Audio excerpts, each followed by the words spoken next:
following show contains adult content. It's not our intent to offend anyone, but we want to inform you that if you are a child under the age of 18 or get offended easily, this next show may not be for you. The content, opinions, and subject matter of these shows are solely the choice of your show hosts and their guests, and not those of the Entertainment Network or any affiliated stations. Any comments or inquiries should be directed to those show hosts. Thank you for listening.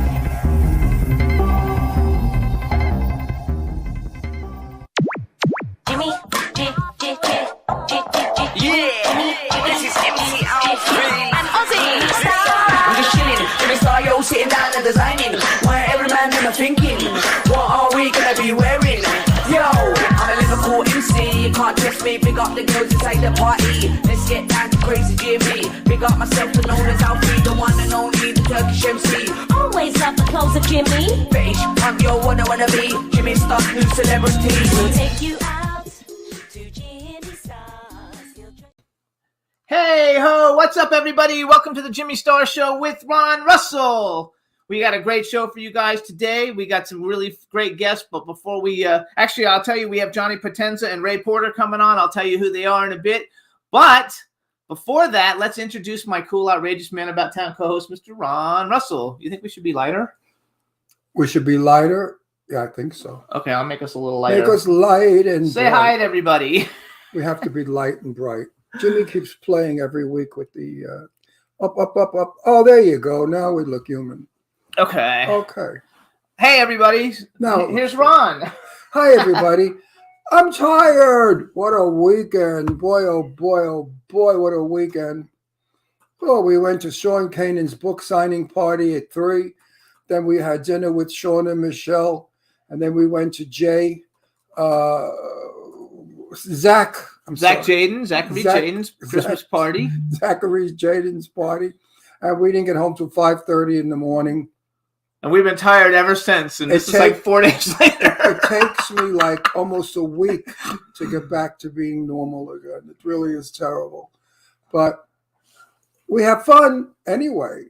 Now we have more parties coming up, and Christmas is coming up, and then New Year's, and then our party after New Year's will be I call it a crash party because everybody's so partied out they just want to crash. So we just kind of hang out, eat, drink, smoke. Those that smoke, I don't smoke. Eat, drink, and just be with friends. Well, I thought of smoking because Danae still smokes. My friend Danae. Terrible habit. Terrible habit. Nobody should smoke or drink for that matter. So we got a bunch of people in the chat room. Let's say hi real quick. Hi to everybody in the chat room. Hey, Who are we? Cindy Lady Lake's in the chat room, Hi, and Hub Cindy. Reynolds is in the chat room, Hi. and Don Hinton, and Jeff Caperton. Hey, Jeff. Hey, Jeff. Hub Reynolds. I said that already. How are you?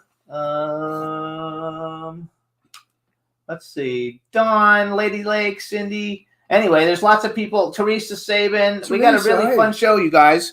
We have Johnny Potenza coming on from Up Late with Johnny Potenza. I've known him for years in social media, but we actually met him when he was here for Michelle Kanan's star on the Hollywood Walk of Fame. He was here staying with them for a week. And then we have Ray Porter coming on, you guys, and we met him at Sean Kanan's book signing Saturday. And he's an actor, been in a lot of things, but my favorite thing is the fact that he's Darkseid in the Zack Snyder's Justice League movie, which for me, I collect that stuff. And he's got all kinds of action figures that I'm going to get for Christmas, whether I buy them or somebody else does. You know what? I never had a son. I have 2 daughters, Yeah. but I really didn't need a son because I think I've got one. He's like a little boy. I was shopping the other day in one of the stores, and I'm looking at the dolls, and in this very expensive store, these dolls are like $300 and $400, little crappy plastic action figures. And the salesperson came over and he said, "Are they for you?" And I said, "No, they're for my son." I said, "My son collects these things." I love them. I got an awesome thank you, Soho Johnny, at LA Comic Con. He got me a 32-inch Galactus, which is a really highly super coveted collectible.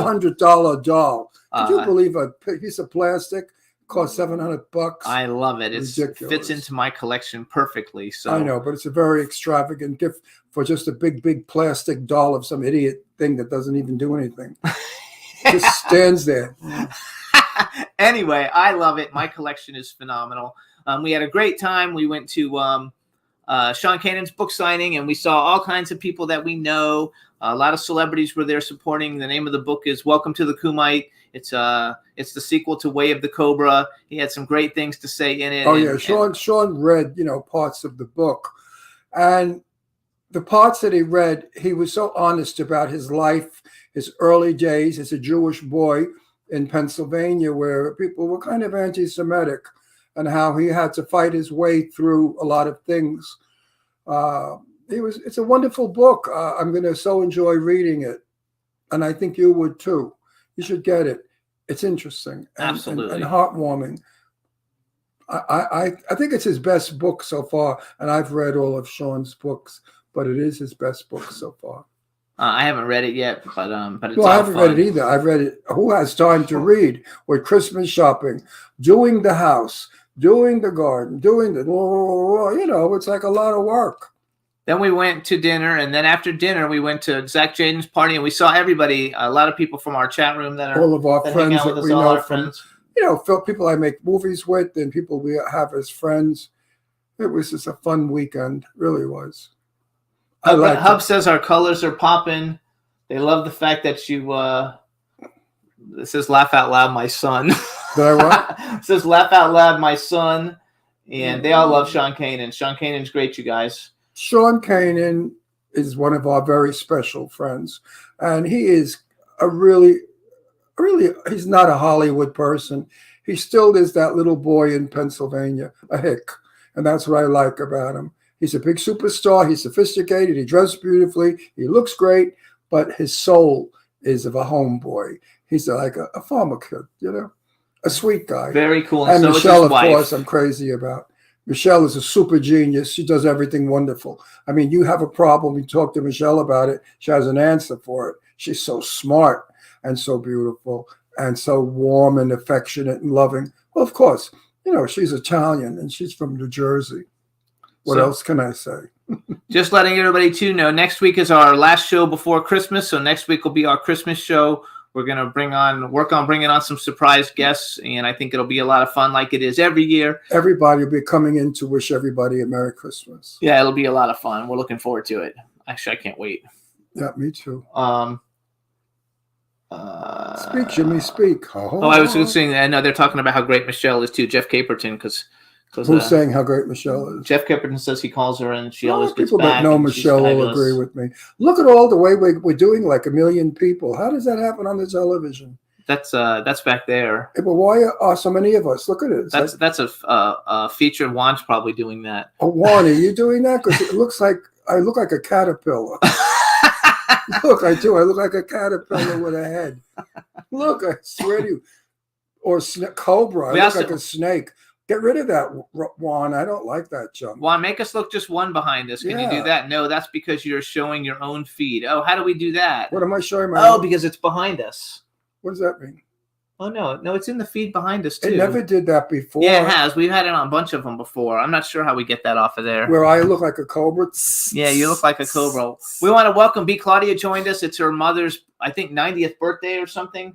I'm not exactly sure. So happy birthday. Oh, and I forgot to say, hey, Dawn Hinton, because Dawn joined us too. Hey, Dawn, how are you, honey? Hope everything that's Hope on you're our feeling end. better. Let's see how we fix that. I don't know how we fixed that. It's really annoying. Let's see. Hang on. Oh, there you go. See, Jimmy, you know how to do it. No, I don't. I turned it off. I'll turn it off. Now I'm going to turn it back on again and see what happens. Anyway, talk while I'm playing. Talk. What do I look like? A puppet? Oh, no, it's still there. I don't know how you fix that. That's because now you're it's showing not your so own bad. feed. Now we only see 1,000.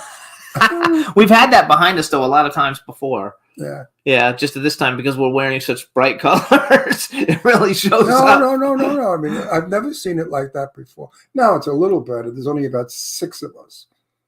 But when our guest comes on, then they get behind us. Right? No, they'll be next to us. They'll be next to us, not behind us. I'm not sure. I'll have to figure out how to fix that because I don't know how to do it live while we're on the air. Anyway, so we should do our little ad stuff that we always do, you guys. You can hear the show on SoundCloud, iHeartRadio, Apple Podcasts, iTunes, Spotify, Amazon Music, YouTube, Google Podcasts, Radio Public, TuneIn, Pandora, and Amazon Prime. We thankful for everybody tuning in every week. Last week's show was a lot of fun. Today's show is going to be really good too. And so we want to thank everybody for always tuning in and hoping everybody's having a great holiday season so far. And part of my healthy thing that I'm on, no sugar, no processed food and stuff. Drink plenty of fluids, water. Wash out your kidneys. Keep your kidneys healthy. But drink tons and tons and tons of water. I have a thing on my lip. What is it when you have like skin on your lip that you bite all the time? I don't know. I think that needs citrus. I think if you put lemon on it or eat lemons, but I have so much lemonade in me. Maybe that's what I'm looking like, a lemon. Oh, wait, smile real quick for B. Hey, everybody. So all is going good. I don't know how to get rid of that. I tried just now, but I don't know how to actually do it. I always thought that was done I on the hate other biting my end. lip, but it's as annoying as anything. Okay. Anyway. Okay, well. What is that from? Anybody out there know? Please let me know. Talk for a minute. Now what are you doing? I don't know. Let's see if I can. Visual background. Oh, look. What is that, a kitchen? I don't know, but it doesn't get rid Oh, of let me it. see what it is. What's that background with the piano? Oh, look. I like it. It looks like we have a piano. Get rid of it. Get rid of it. Go up there. Get rid of it. Oh, then I don't have a background. I got to go back Look to up what we on- had hit the before. X. No, you can't. I have to go back to. No, give me that friggin' thing. Hit the X. I Look. think I got to turn this back on. No, hit that X so this picture goes away. Good. Now look at. Oh, I love it. Oh, well, I just turned this back on. That's our house, folks. And the baby grand piano I play every day. We don't have a screen. Oh, wait, hang on. Look at that. How did you do that with somebody else's house? That's just something that they give you that you can do, but I can't get rid of these little things That's around okay, us. but look, it looks like we're in another house. Oh, Okay. can you put us like in a palace, a castle? If you load pictures into it, you can put whatever you want behind it. Oh, do that. Well, I don't have any pictures to do it. But next week we're going to do it in front of our Christmas tree. Oh yeah, it's Juan. I was playing on the back screen the YouTube live feed, but now I turned it off. Look at 'Cause this. now we have this background. I've never seen anything quite like it. You want to see what else they No have? wonder I can make believe I'm in Paris or. Yeah, if we put stuff behind us, Oh, we yeah, I can. can put the Eiffel Tower and say, "Hey, everybody, welcome." There's a brick wall. Oh, I like the brick wall. Let me see that. Get rid of the X. Oh, that's nice. The brick wall, very Greenwich Village. Well, our reminds me of our the- guest today, I think he's from Brooklyn. Of course, he's Italian. Where else would you be from? Brooklyn. I mean, You want Brooklyn- to keep that, or you want to go back to the house, or you want to go back to the snake? No, I like the brick wall Okay. because look at it. It reminds me of New York City, Greenwich Village. When I was young, all of the clubs, they were like little nightclubs where people got up and did their thing. Everybody was starting off like Ellen DeGeneres and the other one. What's her name from Jane Fonda show? Lily Tomlin. All those people. Tiny Tim. I met all of them back in the day when we were all starting off, and it was fun. We were hip. No, we were not hippies. We were beatniks. Beatnik came before hippie. Then hippie went away, and now it's I don't know what. They're See, this is what everybody sees. crazy people now. That's a nicer. Your monitor is nicer than my monitor. Look This is how- one everybody sees. This is the behind the scenes one. Oh, the people see that This monitor. is what they see. Yeah. Oh, I look better on that monitor. Oh, But we could put a picture in here of Astro, and then we could be sitting in front of a giant Astro. I got Astro on my lap. I need more Astro. What else have you got? That's it. besides the That's all they purple? give you. You have to upload pictures, and when you upload the pictures, you see different things. I could do a nude of me laying on a chaise lounge. Yes. That won't be attractive. People won't like that. They said put a garden behind us. A garden. We They could said put- you always look great. They said put a patio with a pool, but it's like 50 degrees out. It's kind of cold. Yeah, and we have all of that. We don't. Let's put something different like Pompeii or The Empire State Building. yeah. Let's put New York behind me. Rockefeller Center. We can't do it right now, though. Oh, we have to find it and put Rockefeller Center behind us. I didn't know you would want to do that, so we can do that for I next miss time. Rockefeller Center. It's probably the most beautiful part of Christmas is to go down Fifth Avenue and go to Rockefeller Plaza and see the Christmas tree, the enormous tree, and the ice skaters and all the angels and stuff. Astro wants to say hi. Hi. Say hi to everybody. There you are. Look. Oh my God, Isn't he he's so beautiful? cute. He is my love. Ow. I think he's absolutely fabulous. He's my love. Okay, let's get on with the show. Let's get. I have to do something with my hair, folks. Should I cut it short, let it grow long, make it brown, make it red, make it green, make it blue, shave it off? Anyway, our guest is here, so let's let him in and see if we can hear him. Hey, where's our guest? Well, Yom, where are you? Hey, fellas. Oh, if this guinea ain't from Brooklyn, I'll eat my hat. What's going on? Okay, so hold on, let me make sure I got all my Jesus volumes. Christ, you got the map of Brooklyn on your mug. No, so he has a fake background too. That's his like room where he keeps all his music memorabilia with all that Kiss shit because we did a test this morning. So you're like me, you're an Italian from Brooklyn. Yes, how you guys doing? Thank you for bringing me on the show. Yeah, I'm from Brooklyn, New York. We're in we Brooklyn. can never tell. Hey, you know what? He's lucky. I'm lucky because you ain't lucky because you're not from Brooklyn, you little faggot. He's from Florida. You know, he's a Florida. Wait, we have to introduce him before we start talking. He's a Florida alligator sissy. What? We have to talk to him. We have to introduce him before we talk to him. All right, introduce. All right, everybody. Now we want to welcome to the Jimmy Star Show with Ron Russell, host of Up Late with Johnny Potenza, also known as Johnny P. Johnny Potenza, hello and welcome to the show. In the flesh. What's up there, guys? Yay, we're so Good, happy. good. So you already know my cool, outrageous man about town co-host we Ron met. Russell. I know you, man. Yeah, we had a great time in Palm Springs. I told you, look like Tony Curtis. Right, everybody told me that. But it's nice to hear somebody speaking English correctly. Yeah. And when you and I speak, we speak English correctly. The rest of them speak like, I don't know, some phony English. You know, Right? it's an understatement, Ron, because I'm not English wasn't never my strong point. So the Brooklyn accent, on top of not able to pronounce certain words, is like my slick. So, but yeah, we're one Let of me a tell you something. If it wasn't for my Brooklyn accent, I wouldn't be in half of the movies I'm in. When they need a mafia killer gangster, they want a real McCoy New York accent. They say, get Russell. Nobody speaks like him. You know, I can clean it up. I can do it. I can speak very clearly and perfectly, and then I sound like a big old queen. But, you know, I don't like to do that bullshit. I like to be me. So what do you do? What do you do for a living besides make pizza? Well, this I'm wearing.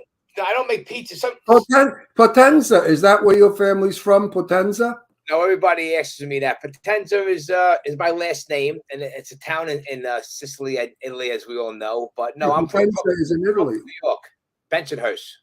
He's from Bensonhurst. Oh. Yeah, 72nd and 8th Avenue. Yeah, We know. I'm a lot older than you are, so the people that I grew up with are all dead. They were killed. They were shot in the street, or they were murdered in their homes. if you're from down there, my grandfather was Joseph. I was from Red Hook. Joseph Vitoli, my grandfather was. He was like he was a friend of ours, you know. Yeah. But he died in 1970, so. Yeah, Bensonhurst. I have such wonderful friends in Bensonhurst who I really miss a lot. Yeah. True blue people, no bullshit people. They tell it like it is. Yeah. If you're square with them, they're square with you. That's how I am. Brooklyn. If I had a lot of money, which you need a lot of money to live in Brooklyn nowadays, I would buy something in Mill Basin or Bensonhurst, but it's in the millions. It's crazy. The property value in Staten Island and Brooklyn is through the roof. Well, you're in Staten Island now? Well, I was in Brooklyn until I was 12, and then my father bought some property, and he built a house on Staten Island. So then I grew up there. So now I've been bouncing forth to the Jersey Shore, and I stay in Staten Island right now. So I'm like bouncing back and forth. Yeah, I was born in the Red Hook projects in Red Hook, and I lived there until my father bought a house in Astoria, Queens, and then we moved to Queens, and my mother was never happy. Yeah, no, she missed the store, she missed all the women. It was a family. Living in Brooklyn was a family. We all knew each other, went to each other's houses to see Christmas trees. This is a different animal, Ron. From my old band, NYB, my guitar player, one of my best friends, he lives in Jackson Heights, so I'm very familiar with Queens. Different town. Yeah, but I lived in Astoria, but in my 20s, I only hung out in Brooklyn. Got you. I hung out with my old Brooklyn friends. Yeah, The there's Astoria people were okay, but nobody was like the Brooklyn people. no. I mean, I used to go to their house. The mother would say, "Ronnie, come in here. I got for you. What do you want? Sit down, honey. I made a nice cavatelli. You want you want a pizza? What do you want? A pasta ciotto? Sit down and make a coffee for you." It was Yeah, nice. it ain't like that no more. God forbid Oh. you get a coffee for somebody when you go to the house. No, now my friends that are my age, they all have maids, and you go to their fancy schmancy houses, their McMansions, and they say, "Just a second, I'll have the girl get you a coffee." And I say, "Fuck you."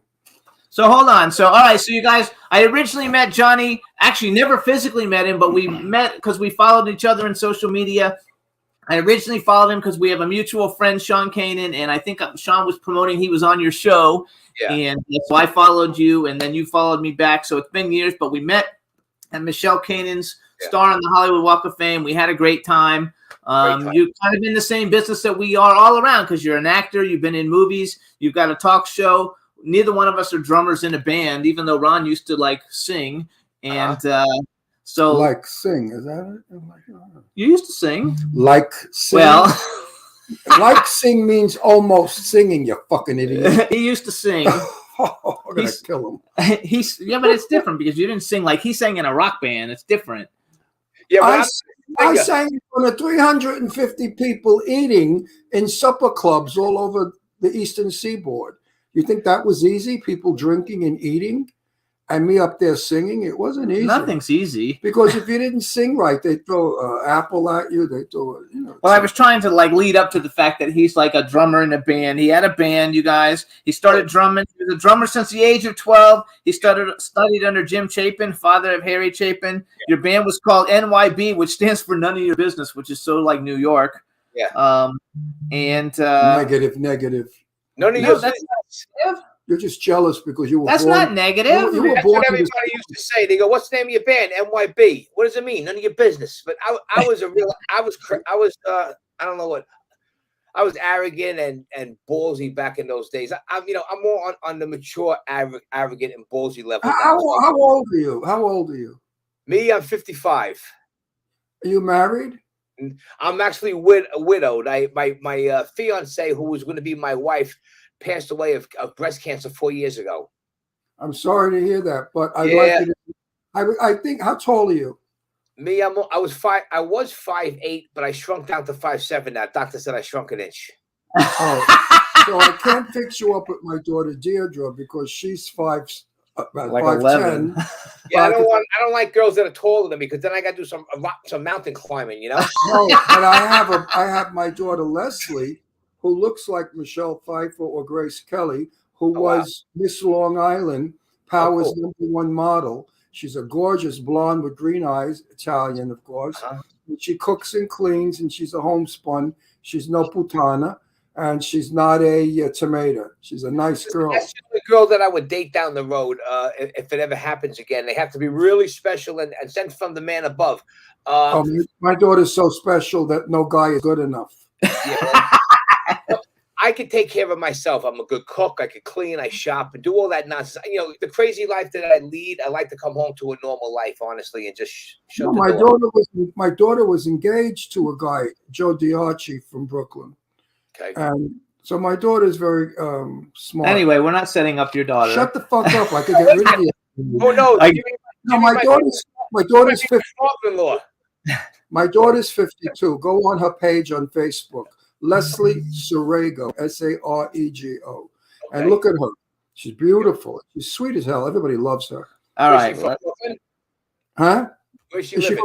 was born in Manhattan actually, and then we lived in Garden City. She grew up in Beverly Hills, and we lived there. And now she lives in Palm Springs. Okay, this is the dating game with Jimmy and Ron. So yeah, Listen, you know what? Years ago, this is what the old guineas did. Yeah, They sat around. The commanders sat around the kitchen, and they said, "Hey, you got a son? Oh, I got a daughter. Hey, fix your daughter up with my son." It's better than Did you go on these lines, these No. computer things with all these Put it this putans? way, it took me a long time.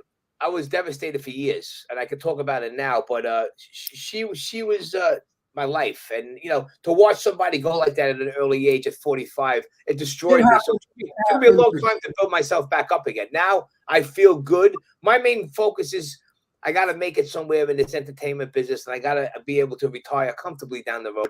That's my goal right now. If somebody comes in my life one day and it's special, then I'll make that move. But right now, I'm just focusing on that. Well, my daughter's background is she handled all the business for Sharon Stone, for all the movie stars. She worked for Platinum Business Management in Beverly Hills. So all of these stars were her clients. Oh, so cool. my daughter knows the business back and forth. So it's not like you're marrying some moron. He's not marrying You anybody. never know. You never know. All right, let's We're go still on. thinking. No. Meanwhile, everybody listening loves this kind of show. All my fans out there are saying, "Oh yeah, Ron, we want Leslie married." Yeah. Anyway, let's I wanna go hear back. that. Now let's hear it. So you have a talk show. He has a Let me show. go back. Let me go back for a second to correct. Yeah, let him go back. Go ahead. I don't call myself an actor. I did some film work, but I mean, I'm not one of these guys that does a couple of little parts. You see them, and that's all I did is independent films, background. Some big films, but you see me for 5 seconds. I don't put on my profile that I'm an actor. I'm a talk show host. I'm a musician. I'm a drummer. I am a character actor though. But I mean, if there is any directors out there that want the next James Cagney meets Joe Pesci, he's sitting right here. So Perfect. wait. So you're a talk show host. That makes you our competition. Which Yeah, makes but we do two different things. I do a live studio audience. It's like a low budget Johnny Carson meets Jimmy Fallon show. Wait a second. Hold on. I'm going to drop a dime Okay. and have your legs broken. You to be a talk show host. Get out of the fucking business. It's ours, not yours. You get it? He doesn't stream. You don't stream? No. No. We do it. I do a whole format, Ron, with a studio audience, small studio audience. I come out, do a monologue. I got a comedian come on, then we interview an actor or an author, and then the band plays. I usually get up and I play the drums for a song, and then we close the show out. But I like that. I mean, I tried this during COVID. It's not me. I like the vibe because I'm a performer as a drummer, because I was playing bars at 15 years old back in the day. So, I mean, and I can still play, and I've been practicing a lot. I mean, my main goal is just to see if I could get the back end to get this show onto a streaming network or a paid cable network that's going to give me commercial advertisers, We actually know a lot of the people. You don't do drugs, do you anymore? Drugs? No. I like to have a couple of drinks. I dabble with a little whiskey and a little wine every now and then, but business first. Play hard, work harder. Yeah, my daughter doesn't ever did drugs or drink. I raised them really Italian.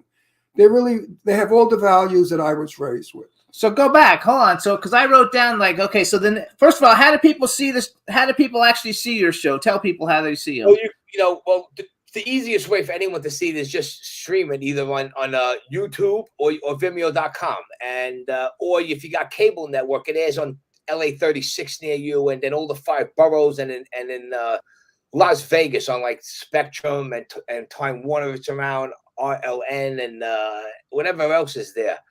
They send it all around, but pretty much everybody's watching the streaming everything, because who has time to really focus in on a certain time when it comes on unless you DVR it, Right. So the website is. I have to brag. We have now over 5 million. We had 5 million people. Now we have over 5 million. My producer tells us all over the world that watch this show. And I said, but they don't understand English. And they said, yeah, there are more English-speaking people all over the world than you can imagine. And we're a streaming show. All right, we're on the air 14 years, but still. 15. 50, fuck you, 50. You're always correct, but that's good. So you're streaming back then? You're streaming? We've been streaming for about No. He had a radio 10 years. show. 10 years we've been streaming. I came on it as a radio show, and I hated it because I don't do radio. And I said, let's do streaming. And he fought with me, and I was punched him in the face in the car. But I jumped out at a traffic light, and started screaming obscenities at him. And then he said, "Get back in the car." And I did. And he said, "Okay, we'll do it." We had a sponsor who got us started us streaming. I started it. Give me the credit. Yes. You started it, but I found the person to pay for it. You know what? I don't know why I'm with this guy. So hold on. I felt it boring doing it by myself, but then when I talked to the guests, it was great. But it's good to do what you guys are doing and have a co-host, because then it's a little more entertaining and it's less work to do, because you can just bounce off each other and improv, you know? Yes. It's really, We improv everything. Yeah, but it's really not less work because I got to carry this show. Yeah. Moron here just does the advertising. Yes. I do the whole, like, I talk like personal. Where do you live? Here in LA? No, he lives in New York. He Oh, you're in he New York? shows in New You York. flew out for the Star? He stayed here Yeah, for a well, week. Sean's a dear friend of mine. Met him years ago at Grandpa's Comedy Club in Staten Island. He performed in 1997. I knew the owner of Grandpa's Comedy Club, the old Al Lewis's club from the Munsters. And then we became friends, and then as years we became tight. And then he's my brother now, and he invited me to come down, and he invited me when he came in, when he did the Walk of Fame in 2016. So I needed to get away. It came at a perfect time. I told him I was coming down to see him, because when he come down in October like last time, so it was actually 5 years almost to the date that I came down there. Now that I'm starting to travel again, because I'm ready to kick ass whatever time I got left. So wait, I got a list. Both my daughters are not happy in California. They want to go No. back to New York. They want to go back to New York. Leslie definitely is going back. Deidre wants to go to Pennsylvania. She wants to raise sheep up in the farm. She's nuts. But they don't care for California. California is not for normal people. I like California, but certain parts of California, just like New York, it's going downhill, unfortunately. But Palm Springs, LA is garbage. yeah, I love Palm Springs. It's so clean, it's nice, it's relaxed. Not so much anymore. We got tents and we got beggars and people peeing and shitting all over the streets. We have a lot of garbage starting to happen here. It's just, the way of the world now, the new world they speak about. This is the new America. You can have it. Yeah. So hold on, let's get out of that. Okay, so we got the show Up Late with Johnny Potenza. Well, actually, a lot of the people that you've had on your show, we know or we've had, besides Sean Kanan, which that's how we met you in the first place. Yeah. We've had most on our show. Al Sapienza's been on our show. John Fiore. Great guys. He's coming on in January. Apache Ramos, I know just because he's from the Warriors. Great guy. Noel, we've had on the show that we met in New Jersey. Davy Jones, Freedom Williams. I actually worked with Vincent Pastore on a film, and Frank Vincent. Shirley Jones, Ron knows. Yeah. Michael Sweetheart Beck. of a girl. Michael Beck, and then Steve Dash used to be a really good friend of mine. He lived in our station that we broadcast out of is in Florida, and Steve Dash lived in Florida. And plus, I'm a big horror movie. I'm a big horror movie fan, and since he was the first Jason, We should ask Shirley to come on the show. Gentleman. Steve was a gentleman. yes. You had Shirley on your show? Shirley Well, Jones. I didn't have him on my show personally. I interviewed her at the Chiller Expo in New York. Did you ever go to them? Yeah, we went to one of them. It's in New Jersey, right? Yes, there's New York and New Jersey, but this is the New Jersey one. And what the hell was it? And I think it was Hackensack or somewhere. One Hilton Court, wherever that was. I got a brain fart right now, but yeah, that's where I did the interview with a microphone. I really don't like doing microphones. I like sitting behind the desk and just coming out in front of an audience. But listen, you got to do what you got to do sometimes, right? Yeah, we've got a couple really good interviews that we did with people at film festivals. Stephen Lang, Yeah, great guy, Stephen. and Lang. he was actually coming on our show, and then my dad died, and so he didn't come on the show, but we met him anyway. Well, right now he's got big again because of Avatar. There are 3 of them coming out. But Stephen is a terrific guy. He'll probably come back on our show when he has time. Terrific guy. Avatar came out last week. I know, but he's busy running around doing promo. Yeah, we have to try. He could come on now and promo the movie. Who's your most amazing interview? Like, do you have an interview you thought, oh my God, this is the person I like interviewing the most? And don't use my name. That's a hard thing to do, but I can say the top couple.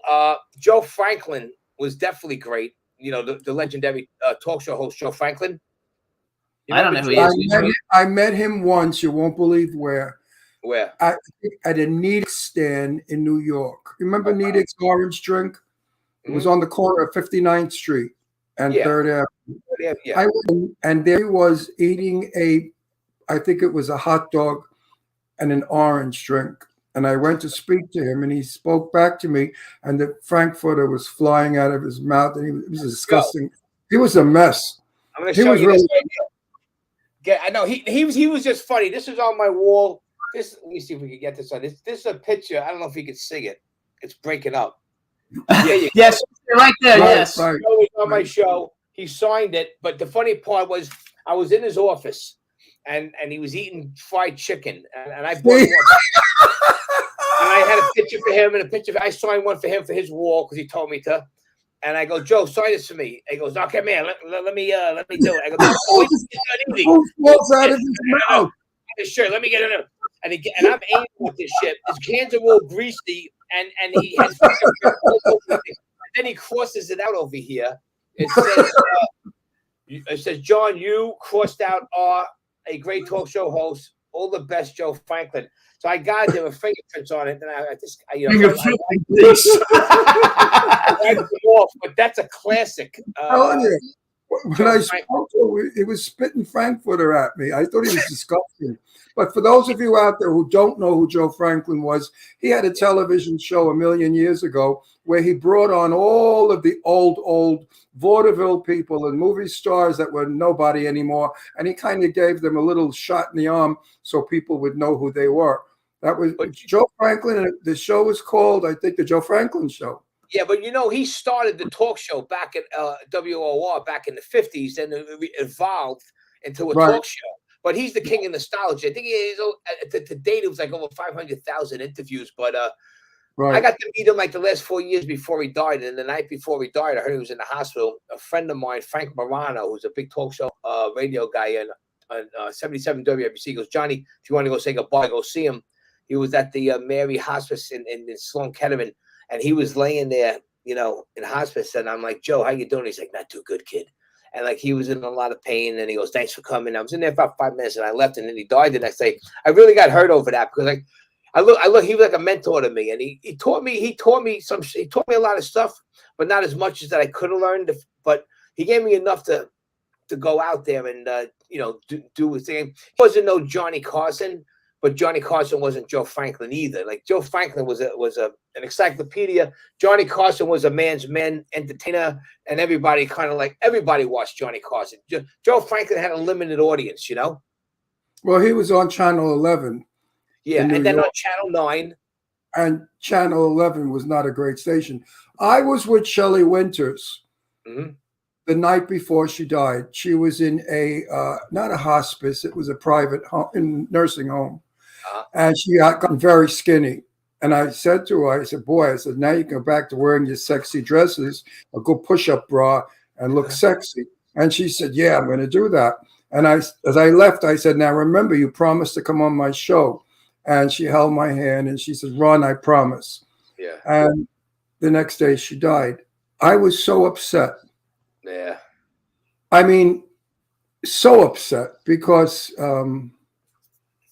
it's horrible to say goodbye to, as you know, I'm sure you're well aware of it. So when somebody dies and you know them. So B. Claudia in the chat room. B. Claudia is from Germany, which I don't know if we had you say hi. Say hi to everybody in the chat room because they're all like writing notes about you. So just say hi to everybody. Hey, how's everybody doing? What's going on out there? There you go. She said that in 1997 they made a documentary about Joe Franklin. 50 million Joe Franklin fans can't be wrong. That was excellent. That's on YouTube. Joe Franklin told me this. He said, he goes, once you start to make, once a celebrity starts to make it, and then they make it big. So, he used to see, he started out Barbra Streisand. Once she got huge, and she used to see Joe Franklin, she used to cross the street. And she says, he said a lot of big celebrity names would avoid him, except Bill Cosby, Frank Sinatra, Bing Crosby used to come back. Then you get guys that don't want to remember that they were broke. Or they had to be on a public access show. Sorry, they just rang our doorbell, and so the dogs. Somebody's delivering. I see it now because I had a handful of people that made it big, like Pete Davidson, made it huge, forgot about everybody. You know, You knew Pete Davidson before? Who? Pete Davidson. I was the first guy to ever do an interview with Pete Davidson. It's posted on YouTube. February 26, 2010. He was 16 years old. That's a pretty big deal, though, to have interviewed him, before, because he's such a huge star now. Yes, Like and you my can't son- go anywhere. You my can't son look was at any gossip rag without him being like on the cover of every fucking thing that there is, every publication in town. But so. you know It's what amazing. I find the shit asses of today, Yeah. the jerks that think they're stars, the snobs, and they pull that shit. I knew Yeah. Betty Davis. Betty Davis was the most down to earth, regular Joe you ever want to meet. Yeah. She hated people that were phony and stuck up. Yeah. Oh, if you came on the bullshit artist, she'd walk away from you.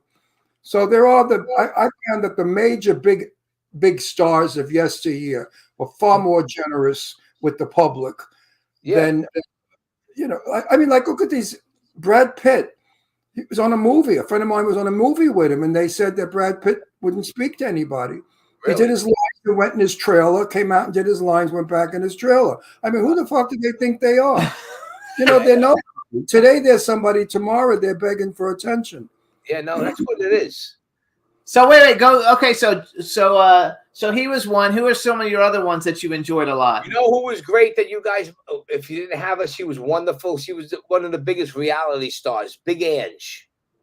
I don't even know who that is. Big Ange was from the Mob Wives. You remember when that was out? Yes. Oh yeah. She was a character and a half. Then they gave her a spin off the Big Ange show, but she passed away from breast cancer. That was Gotti's daughter's show, right?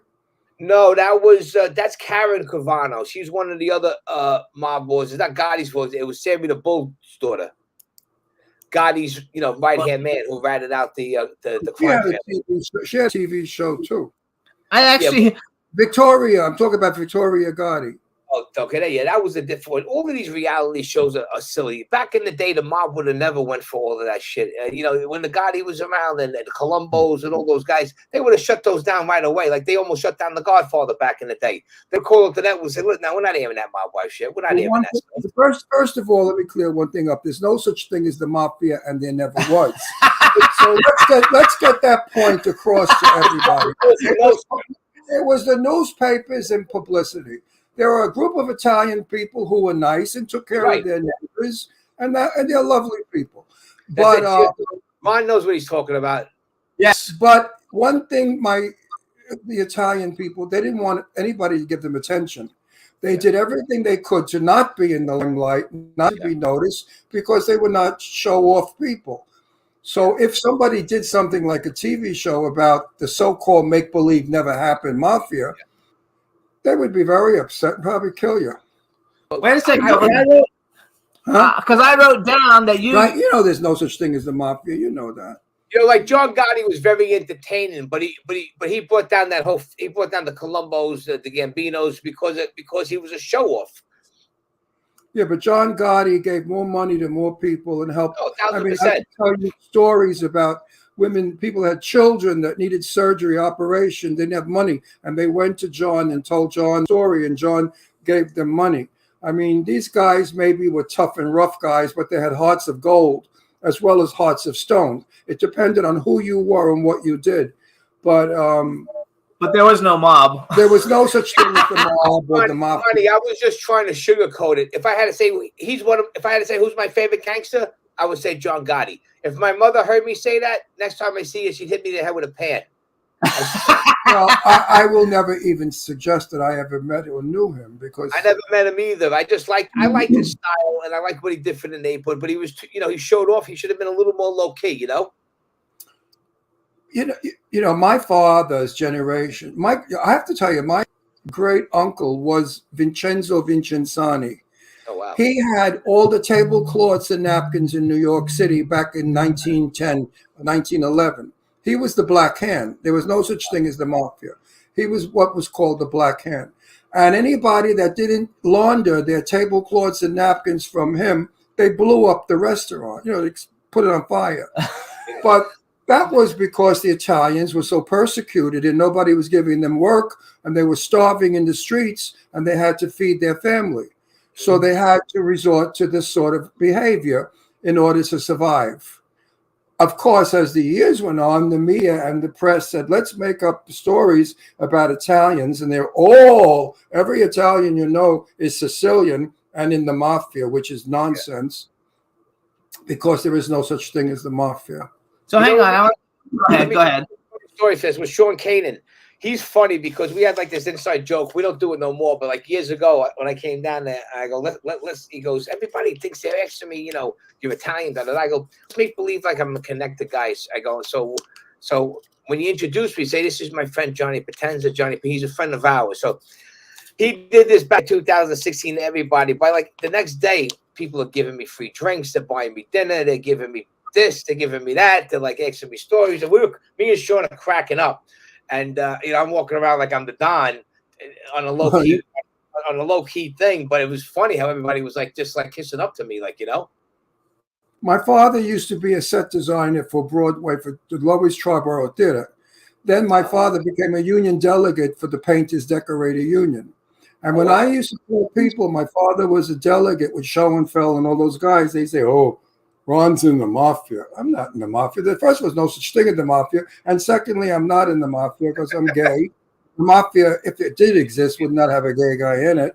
So get over that fucking story real quick. But let me tell you this, up here with the construction, what you asked me for, what do I do? What pays my bills? I'm an old-time Italian plasterer, guys. So I do the old school Italian plaster that's in all the old houses, Ron and Jimmy. With the wood lath and the brown coat, the Venetian. You do scratch first and then plaster over it. My father used to do that. Yeah. We do the wood, the brown coat, scratch coat, 3 coats of white, lime and plaster polish. Boom. Hard work. I'm starting to feel it. I hurt my neck back in July doing the Palace Theater in Manhattan, and we were doing a ceiling for about a month, and then 3 discs popped. I'm just starting to get better now. I'm like 80% better, but it's a tough trade. Good money. But I'm trying to get out of it. There you go. So hold on, because I wrote down that your first TV show that you did. So you've been doing the TV thing for a while. You had a TV show called The Gangsters of Rock, where you showcased local and popular rock bands along a backdrop of classic mob movies. So you like the mob thing. Mob movies. He was lying. He was making these stories up. There's no. This is the deal. When I was with NYB. We did a lot of fun stuff back then. What you see back here was my old KISS studio. But if you look in the back, there's a desk. Let me see.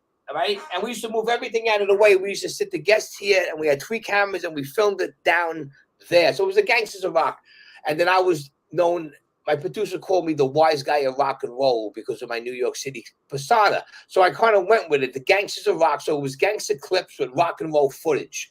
And that's what the show was. It was a theme. It was like a street version of Wayne's World, but in a more cooler way. So I mean, it's all public access. I won some awards for it. Did that for about like 50 episodes, and then true story. I got suspended out of the public access station because this one guy was starting in with me, and then I told him I was sick of him, sick of his shit. And he goes, "What are you gonna do?" I go, "Let's go outside." So we went outside. And he was about 6 something. I pushed him. We started wrestling. They broke it up.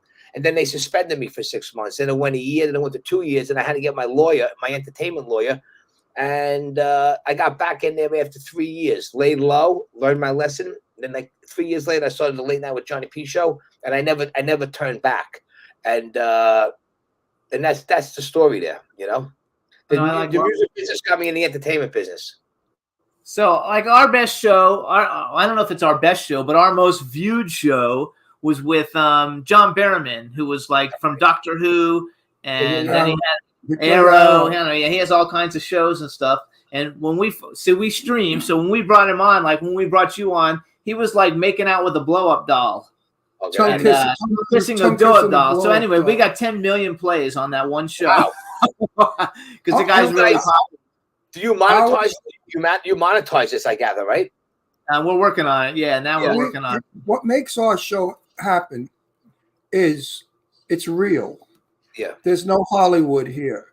Mm-hmm. Everybody, I tell people, when you watch our show, make believe you're in Brooklyn in the kitchen having coffee and Entenmann's crumb cake, and we're all talking with our friends.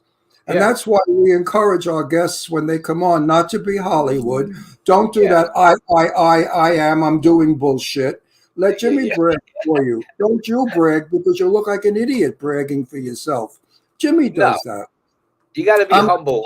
I'm the comedy relief guy. I do the jokes and the crazy shit, and it works because our show really is a reality show. It really is real. You guys are funny together. You got a good chemistry.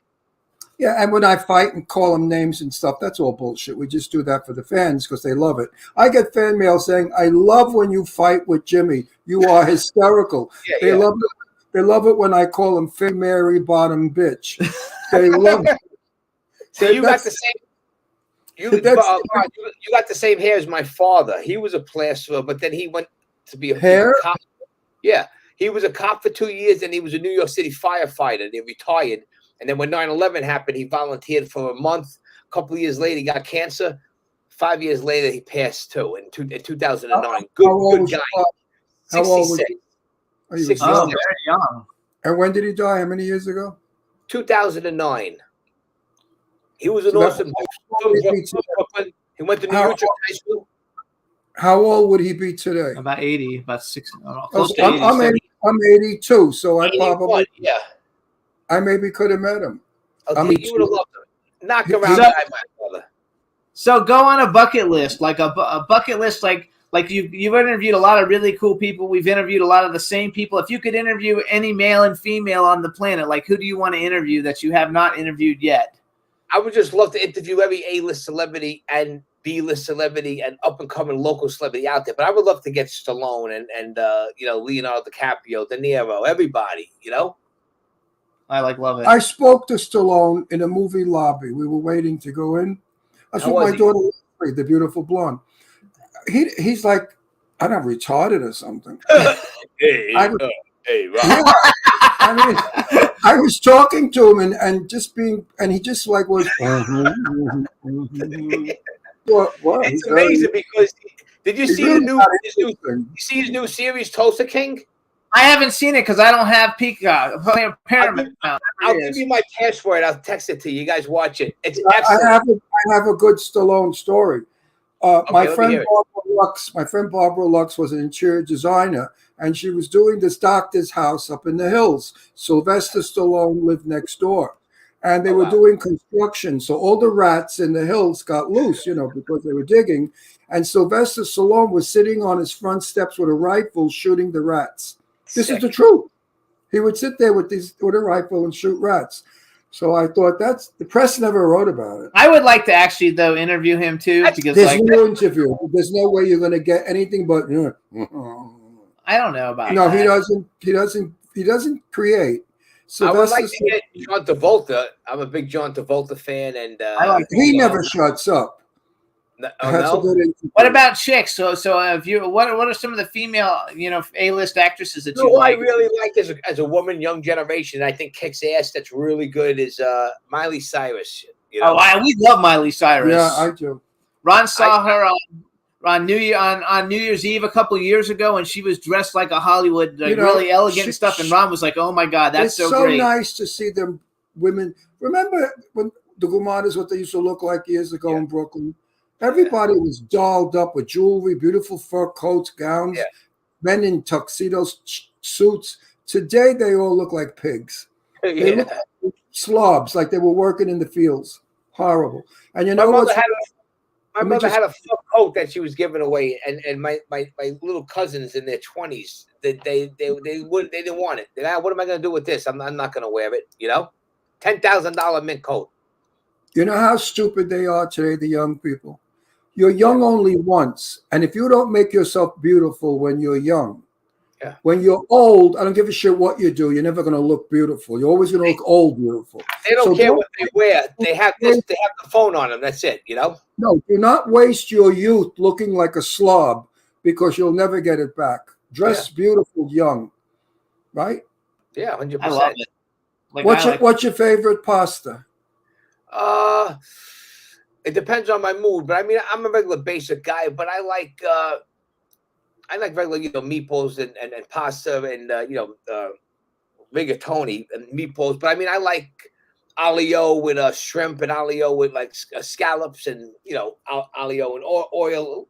It all depends on my mood. Chicken My, parm. my daughter's a great Italian cook. I do a great course. It simmers for 6 hours, 5 6 hours. What, I are you drink Sicilian or Napolitano or Sicilian? both. Oh, Yeah, I'm Napolitan and half Sicilian, half and half. well, How do I look over there? Because over here it looks like I'm white as a ghost. It looks like I got a cold. No, you actually look like you are suntan from our side. No, you look Italian. Give me a break. Are you No, kidding? it is. Like Italy on your map. Yeah, I'm a please. little overweight these days, but Well, what are you gonna do? you know what? Not sugar. I did. I lost a lot of weight and I feel great. That shit. Well, that's what sugar, I heard you talk about, the whole sugar thing with you guys. I mean, really, give the processed food and the sugar.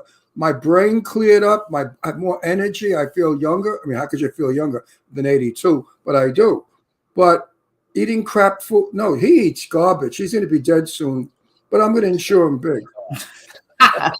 So wait, so you didn't do any you're not an actor, but you are a character actor. But just in case anybody wants to check out any of these things, I wrote down you made a movie called Made in Chinatown that has fucking good people in it. Fifth Borough, which has a lot of really good people in it. The Irishman. Yeah, the You're an Irishman. extra. Yeah, well, not an extra. I play a day player. So Ellen Lewis, Your feature. who Ellen Lewis is, right? Yes. Ellen Lewis, biggest casting director around. She saw my show in Manhattan, and then she says, "I want to get this guy in the movie." So they contacted me. I thought it was my friends busting my chops. So I called the office. I said, "Okay," and then she told me, "They go, Ellen Lewis wants to talk to." So I get him on the phone, and then I go, "What?" And then then it was her. It's like, I go, "Why me?" She goes, "I saw your cable show. We're looking for new faces for the future, and you got a character actor, look."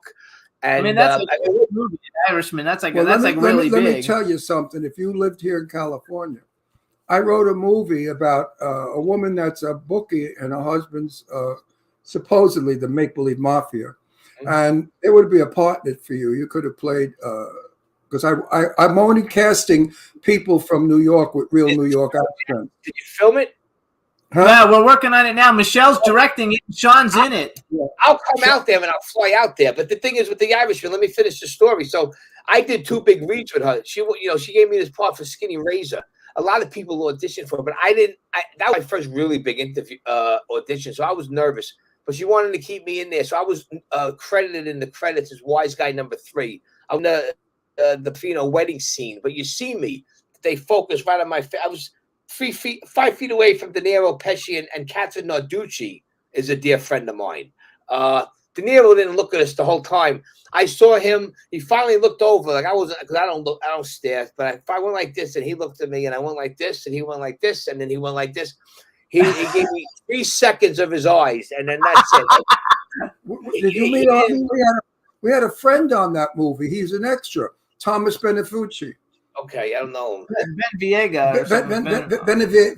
What's I don't know how you pronounce his last name. Benevian.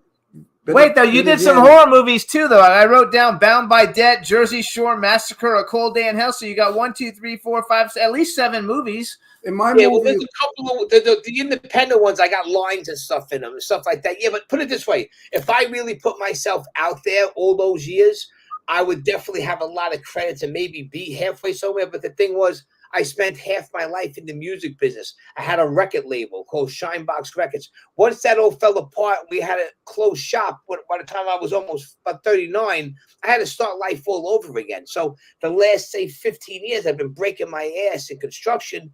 And if I were to put that down and go full-time and try to do auditions and make it as an actor, most likely I'd be poor or be in the street down the road. So this public access allows me enough to have a platform and work in the meantime, and then hope for the best. Right.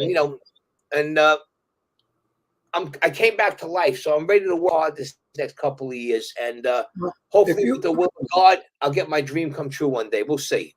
if you come in my movie, you'll play Fingers. That's your Okay. name. Fingers. You're What do I do? Cut fingers off? you're a pickpocket, Okay, that's cool. and the mob boss calls you Fingers. Okay, That's yeah. your Listen, I think it'd be perfect. Just, as I said, my movie, I hate when people try to imitate our accent. They sound like stupid idiots. I hate when they do that fake New York accent. I want to puke. So You have to everybody, hang out with me. You'd have to hang out with me for a couple of days, just us, and see really how my personality is. Sean will tell you what you see is what you get. But you know, we're from Brooklyn.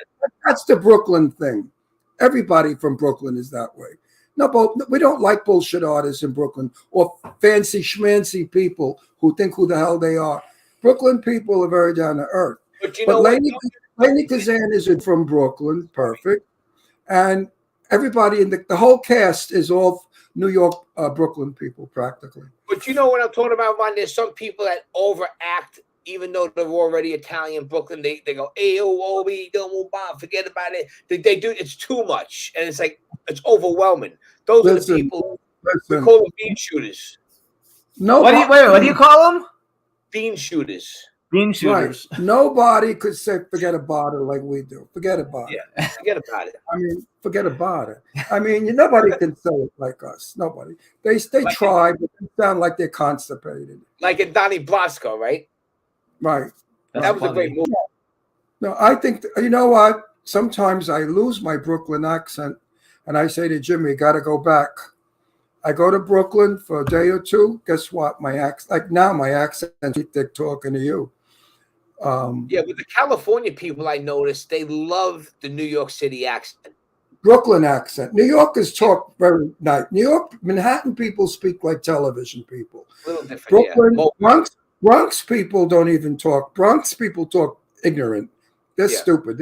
They just don't use any proper grammar. That's But me. Brooklyn people use proper grammar. He said that's him. So you're not from the Bronx. You're not from the Bronx. You're from Brooklyn. No, from Brooklyn. Everyone from Brooklyn is in Staten Island. So I moved into an area called Princess Bay on the South Shore. It was all mafia orientated. That's where the guys. Stop with that word. There's no such thing. But they're all Jesus. dead. No, there never was. There never was. It's all publicity. It was that drag queen. What was his name? The head of the AI, the tranny, the cross dresser, Hoover. Not Hoover. What was his name? Yeah, Hoover, I think. Who was Yeah, it? she was The FBI guy. Hoover. Was it Herbert Hoover? Herbert Hoover. He was a tranny. He used to dress in drag, and he had his boyfriend with him. He's gay as a lark, and he was so bitter because he was gay, and the Brooklyn people used to call him, faggot, and he got upset. So he said, "I'm going to create the word mafia and make it up and ruin it for all the Italians." Do you know Jack O'Halloran? No. So we have to introduce you to Jack O'Halloran. He lives in Florida though, but he wrote a book about it. And his father, Well, supposedly, his father's Albert Anastasia, Okay. supposedly. and There's a he wrote a book about, but he's also really famous. He's really famous because he was like the bad guy, one of the bad guys in Superman, and he's in King Kong. He's in all these movies, which he basically said he got in because of the It was a movie I saw last night with the Robert Mitchum, Marlowe, Detective Marlowe. He's in a bunch of movies. When we had him on, I've known him for many years, and when we had him on, he basically the mob that doesn't exist is basically how he got into Hollywood. They put him in all those movies. Yeah. You know, Robert Mitchum? Hey, Ron, did you know Robert Mitchum? no, but my buddy Jane Russell, who was my dearest friend in the world, she hung out with Mitch. She called him all.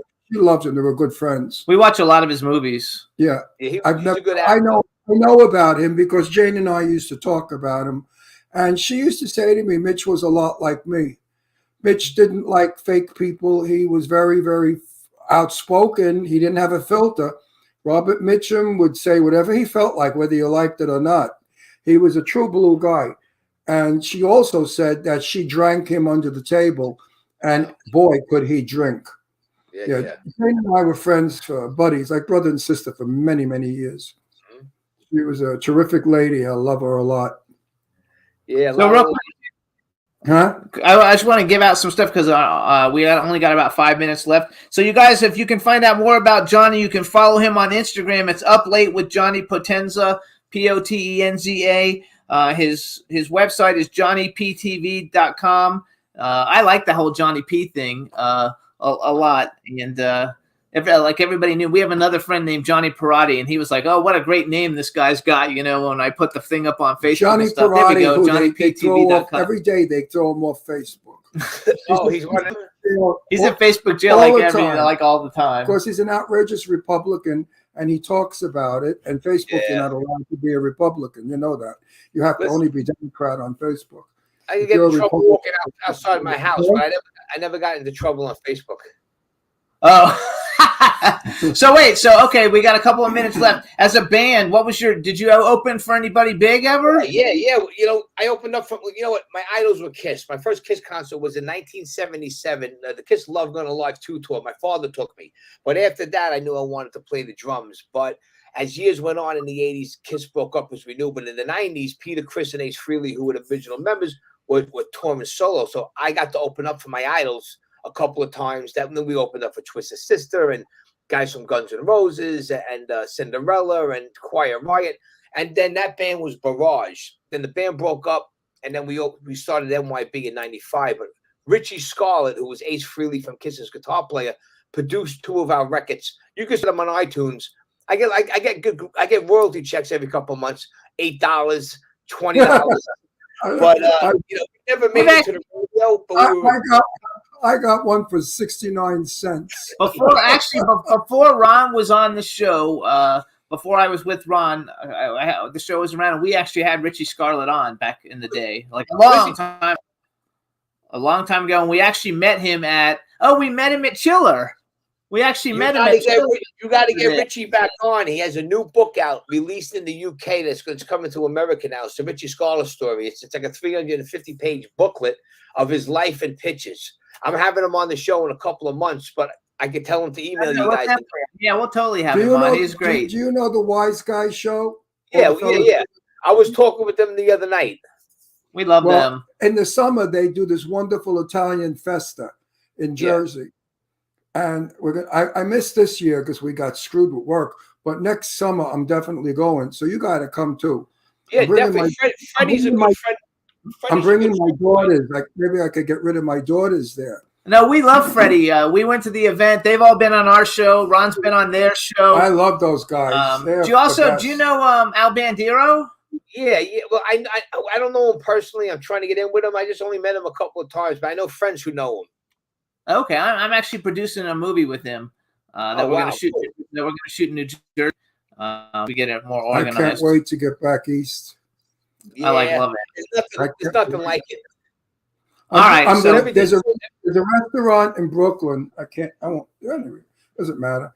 Next to the funeral parlor where they used to put all the people they killed. They used to put the funeral. Italian restaurant that I have to go to. You know what I'm talking about? It's over on. It's in my mind. Wait a minute. It's in under the elevator. Patrici's, you know.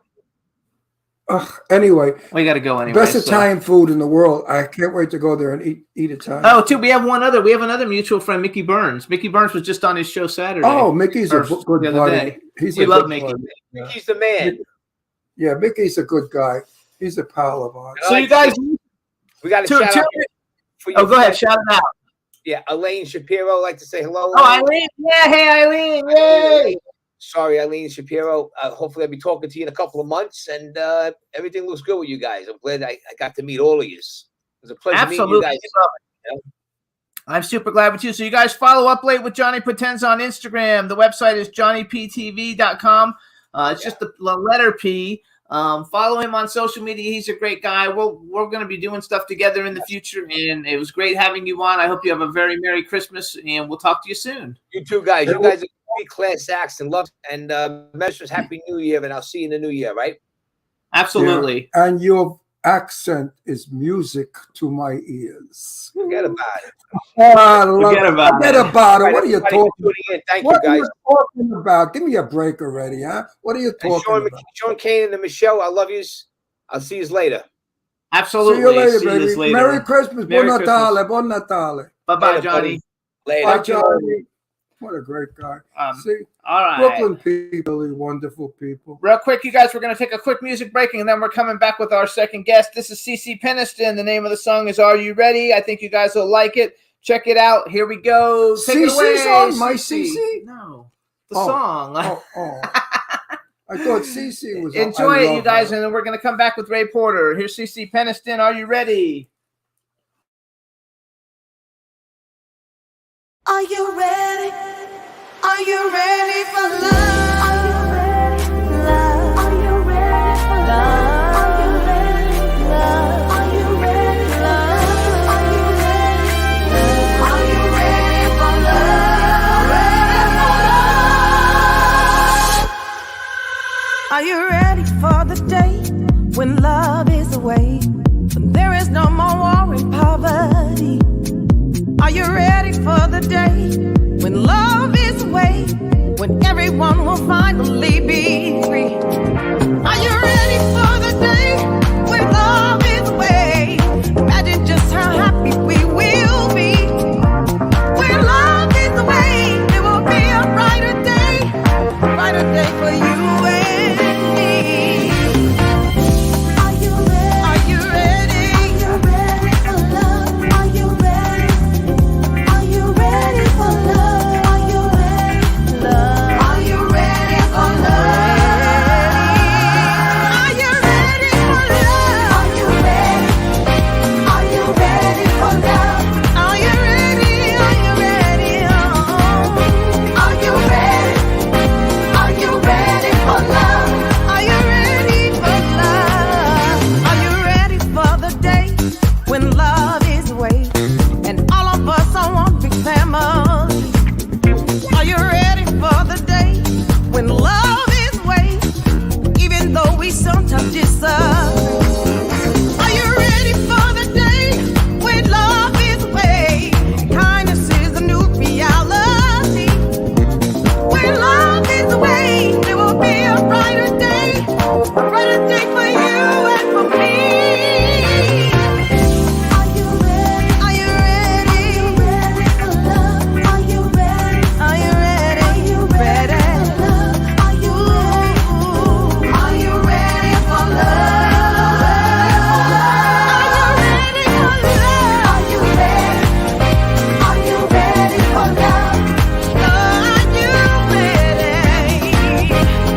everybody. That was CeCe Peniston, great friend of ours. We love her. So crazy about CeCe as a person. I love her to death. She's the nicest girl in the world, and I love her voice, and I love this song.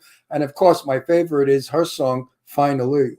So now we're going to bring on our next guest, everybody. Hopefully we can hear him and everything is good. Let's see. Hey, Hello. Ray. There you are. Hi. How are you? So you were dancing, I heard. I love CeCe. Are you kidding me? Come on. I mean, I need a mirror ball in here. I mean, you know her personally? I do not. You do. Yes. And I got to tell you, if you met her in person, you'd love her more. She's the nicest girl in the world. She's really nice. There's so much joy in her music, and you know, I associated with a time when I was much younger, but a lot of the grown-ups around me loved CeCe, and so you know, I heard it a lot, and yeah, wonderful stuff.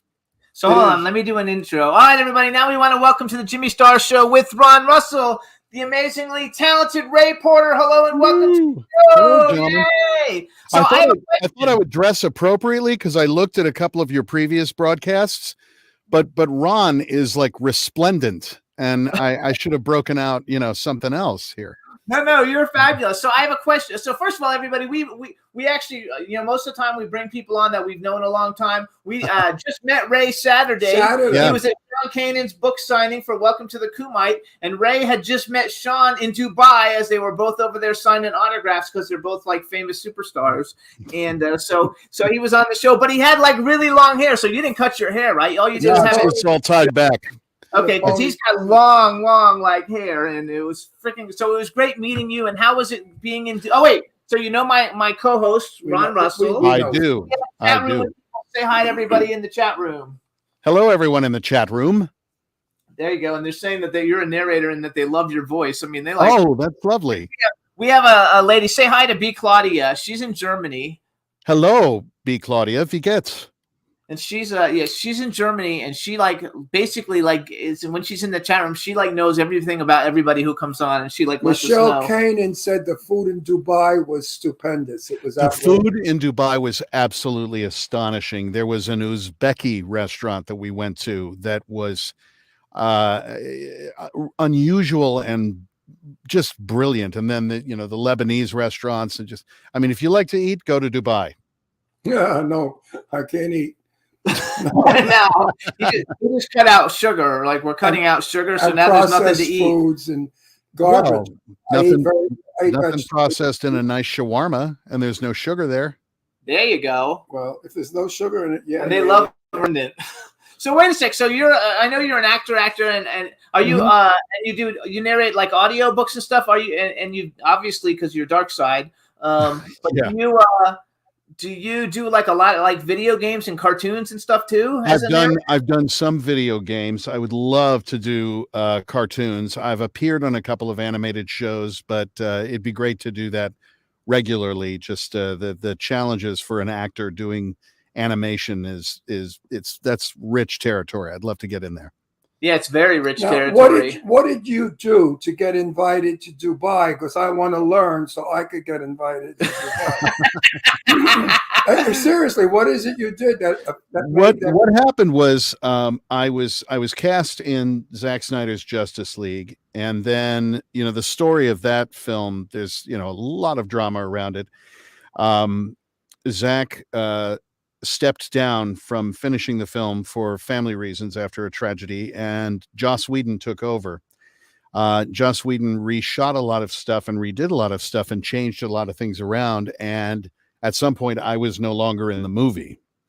The fans, when it came out in 2017, the fans really did not like the film, and there started to be this rumbling, and it's all down to the fans, that they wanted to see Zack Snyder's cut of the film, and it gained more and more momentum, and suddenly this very vocal, very tenacious group of people were getting a platform, more or less, and being listened to, I think, in many ways. And they were really persistent, and eventually Zack was given the green light, I guess. I don't know how all that stuff works. It's way above my pay grade, but to release his cut on HBO Max. And so I was back in the film. And at no point, the one thing that I feel I really love the fans of this, because at no point, there was speculation. I heard Darkseid was in the movie. Darkseid is a huge character in the DC Comics world, and people were banding about, well, who was it? Was it Benedict Cumberbatch or James Earl Jones, or who did this? And I couldn't say anything, of course, because I was under an NDA. When it became apparent that it was me, there was nobody from the fandom who was like, who are you? They just were like, welcome, open arms. And so I really owe a lot to these very persistent, very vocal people. So first of all, wait. Without being modest, you think you made the film happen? Do I think I made the film happen? Yeah. No. I think that it's a joy to work with Zack Snyder, and it was great to get to know these fans and to interact with them. But it was the fans who made the film happen. It was obviously Zack and his team in completing his cut that made it happen. I had my part in it and was proud to do that. I got to work with Kieran Hines, Peter Guinness, two brilliant actors, and I was very proud of that. And so to have it come out, you're fucking Darkseid, dude. Like, that's a fucking huge character. I mean, to be the first live action Darkseid. And I mean, I'm joining, a pretty impressive list of people who played him before in animated things, Michael Ironsides and Jonathan Adams, and some of the, some amazing actors. Forgive me. Yeah. I'm sure a lot of people out there are stupid like me. What the hell is Darkseid?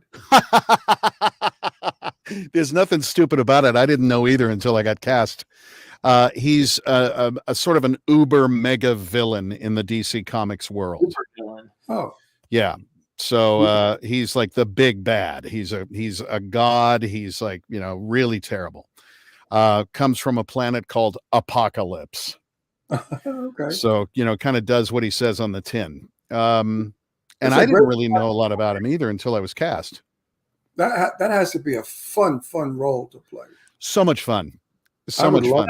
So I have questions. First of all, okay, Yes. so and we'll talk about all the things that you do. But since I'm a so I basically collect superhero stuff, and I collect. I love that stuff. And now that you've been on the show, I told him that you've got all kinds of action figures. Here comes the pitch. We're going out. No, it's not a pitch. But I thought that I didn't think that the first Justice League. I mean, it was all right. Yeah. Zack Snyder's one blew it. It was like way better, than the first one. Well, when he was allowed to tell his story, I mean, look what we have. It was wonderful. That's the thing. Anybody who ever works with Zack Snyder will say that not only is the man a genius, but they would work with him under any circumstances. So basically, though, that to answer Ron's question, yeah, you got invited to go to Dubai because you're Darkseid. Basically, yeah, because Comic-Cons happen all over the world, and it's a chance for fans to dress up and just let the freak flag fly, and you go and sign autographs. I think I'm going to write a script, Light Side, and I'm going to play Light Side. I think that's a fabulous idea. I get to go to Dubai. Yes, absolutely, absolutely, and has way better skin.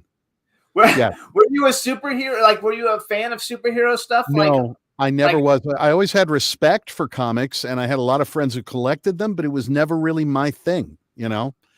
I grew up in a house of New York actors, and so I was listening to jazz and opera my entire life. And comic books were like, I kind of was aware of them, but it wasn't a thing really.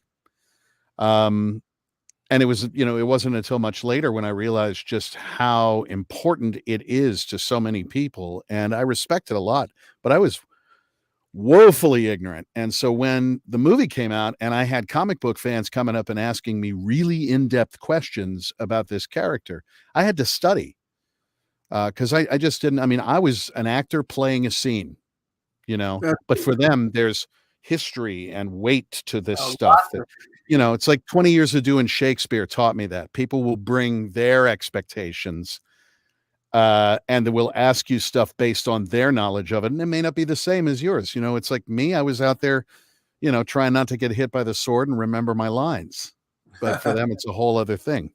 No, I was the president of my comic club. Like my neighborhood, we had a comic book club. I was the president of the comic book club. See, that's what I mean. People who are devoted to it are really devoted to it. As a kid, I was really all about Marvel. As an adult, I'm way more about DC for some reason, and especially Batman. Like I have like all kinds of cool Batman shit. Oh yeah, I do. So I do still have my old Corgi Batmobile from when I was a kid.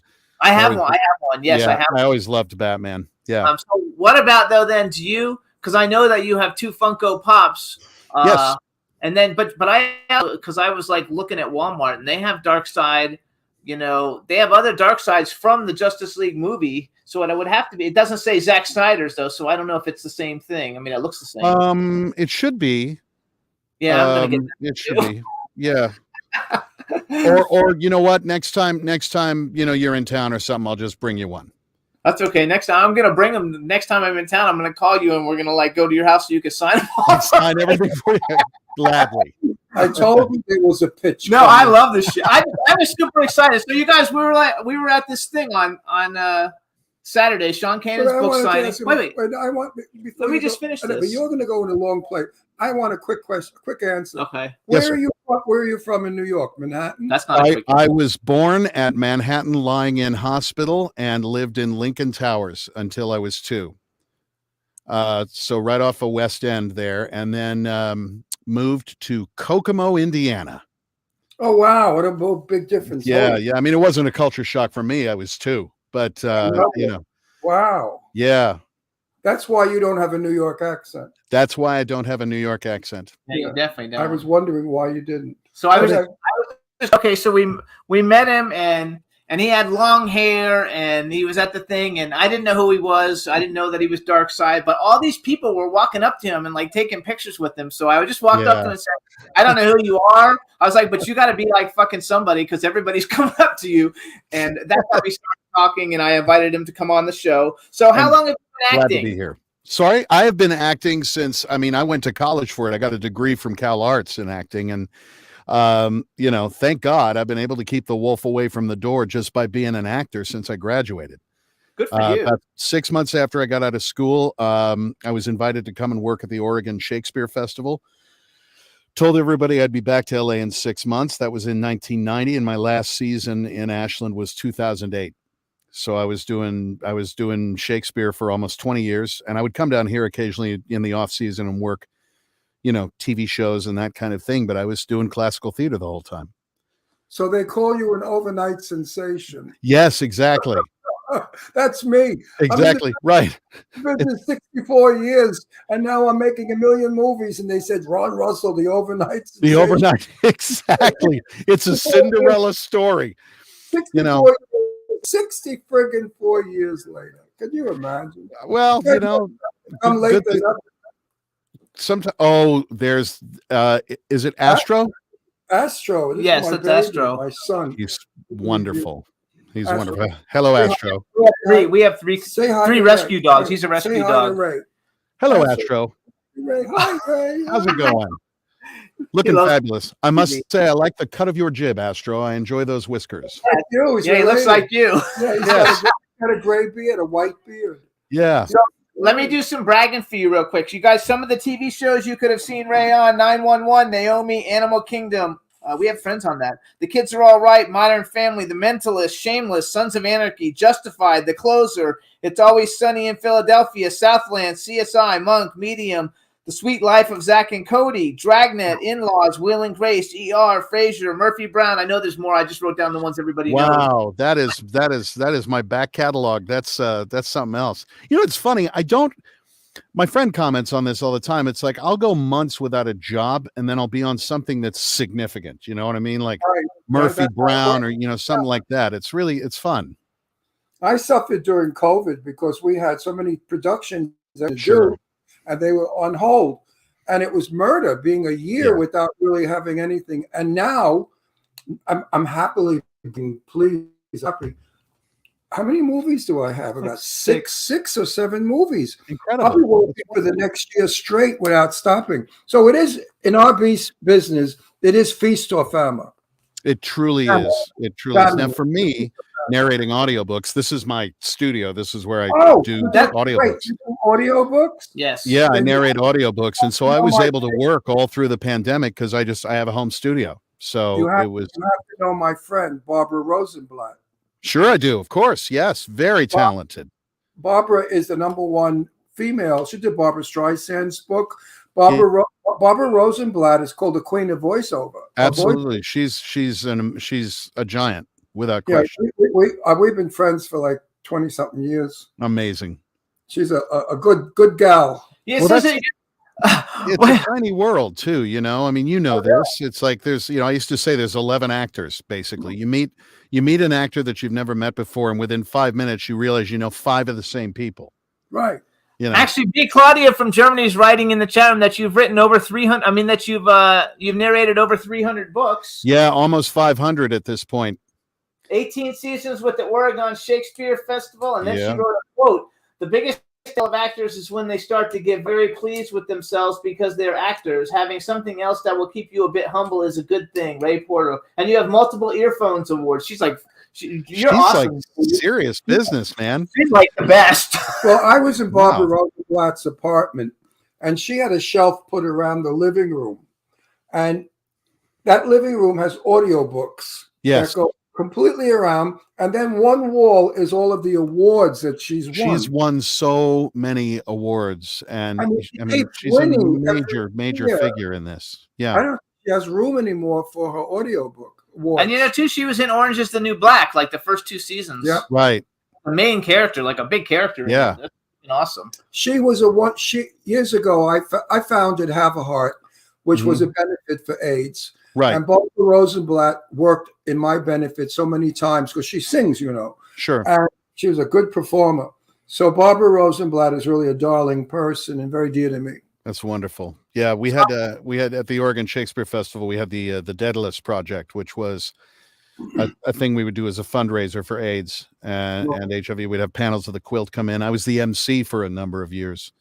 And all the money that we collected from our shows, we gave to the Elizabeth Foundation for AIDS Research. Yeah. Not AMFAR, because AMFAR was doing salaries of $100,000, and we thought we're not breaking our asses to make them rich. No, the money in ours was split between the Rogue Valley AIDS organization, which was where we were in the Rogue Valley in Oregon, and Broadway Cares Equity Fights AIDS.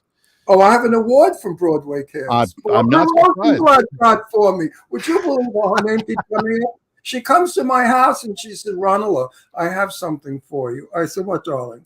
She said, "Look," and it says, it's my real name, Ron Sorego. His outstanding work for Broadway Cares. It's a round glass. Beautiful. And I was so thrilled that she posted. He's still thrilled. He shows it there. Yeah, it's on my yeah. copy.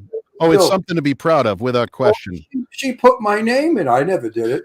She said, "This guy has got to get an award because of all the hundreds of thousands of dollars he's raised." I did drag. I impersonated Jane Russell. Yes. And our show was all female impersonators who sang in their own voice.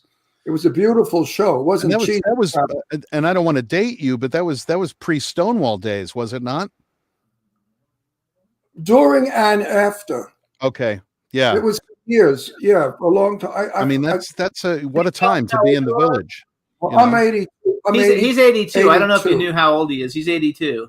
So I've been around a long time. Well, you're well cared for. Well, Franklin Delano You look Roosevelt great. signed my birth certificate. Thank you. Franklin Delano Roosevelt signing. So He's on my birth certificate, which is really like having Abraham Lincoln on your birth So certificate. you do other things besides acting too, though, because I wrote down, unless it's incorrect, that you were the first AD on Argo. Are you in Argo? No, the character I played was first AD. Oh, the character you played. Yes, I played a first AD on Oh my Argo. God, I thought that you were the first AD. No. I was an actor. I've seen that movie a bunch of times. Well, at the very beginning, when they introduced John Goodman's character, we're on a film set at Warner Brothers in the 70s, and it's a sci-fi film, and the actor has a problem with his makeup, and I get John Goodman, and Goodman and I are walking in, and I'm explaining what the situation is to John and how bad this actor is and all that. So yeah. Argo, Ben Affleck, Alan Arkin, Victor Garber, John Goodman, Bryan Cranston, Leah Yeah. Oh, Clea Duvall, Tate Donovan. It was a huge one. I think it got an Academy Award nomination. Or Sure did. I learned something from Lara Spencer of ABC Good Morning News a long time ago.